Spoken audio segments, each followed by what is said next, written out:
Antenne Réunion et la ville de Saint-Joseph vous présentent C'est Saint-Jo. C'est Saint-Jo revient pour vous ce mardi sur les événements de ces derniers jours à Saint-Joseph. Pas moins de 6 barrages entre Basse-Vallée et Manapani qui ont obligé les Saint-Josephois à s'adapter tout en soutenant massivement le mouvement des Gilets jaunes. C'est maintenant, c'est Saint-Jo. Nous revenons pour vous sur les 10 jours écoulés depuis le début du mouvement à Saint-Joseph avec sur notre territoire pas moins de 5 barrages qui ont demandé beaucoup de patience aux automobilistes, même si la plupart étaient tout à fait solidaires de la manifestation. Il était difficile de se déplacer d'est en ouest et inversement. La préoccupation de la municipalité étant prioritairement de maintenir la sécurité des administrés. Au départ, dimanche de la semaine dernière notamment, nous étions dans une situation, je dirais, d'alerte et une situation un peu critique, d'autant que les gens n'avaient pas ramassé leurs poubelles, etc. Et donc, nous avons eu quelques petits problèmes, pas établis à l'échelle de ce qu'on a vécu sur la Réunion, mais suffisamment inquiétants pour que l'on prenne des dispositions. Et donc, on a mis un dispositif justement de sécurité, adjoint à nos forces de police municipale, à notre brigade municipale d'intervention en soirée, la BMS, et puis aussi le dispositif que les commerçants ont voulu mettre en place pour se joindre à nous justement sur le centre-ville, les abords et tout le littoral et même les hauts.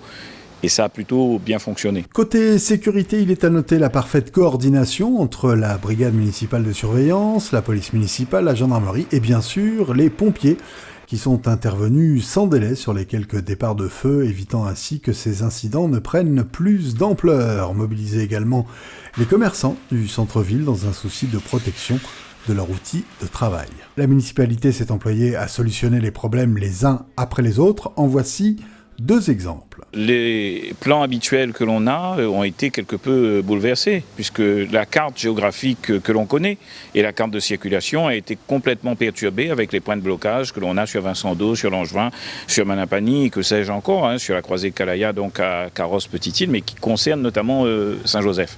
Donc il a fallu s'adapter en conséquence. C'est l'un des derniers exemples en date, et l'intervention justement pour réquisitionner une pharmacie de garde. On a vu encore ce week-end, c'était important parce qu'on ne peut pas aller sur Saint-Philippe, on ne peut pas aller notamment le dimanche sur Petite-Île, etc. Il était important que ce soit sur Saint-Joseph que l'on trouve la place et je remercie le sous-préfet d'avoir été à mes côtés pour cela. Dans la semaine, nous sommes allés sur le rond-point de Manapani prendre la température avec les Gilets jaunes. On laisse passer les pompiers, les ambulances, les personnes âgées, les enfants, tous ceux qui vont à l'hôpital, enfin les services d'urgence et puis on fait filtrer, voilà. C'est bon enfant, les gens nous soutiennent et voilà, tout se passe bien. Parmi les revendications qui reviennent le plus souvent, le pouvoir d'achat.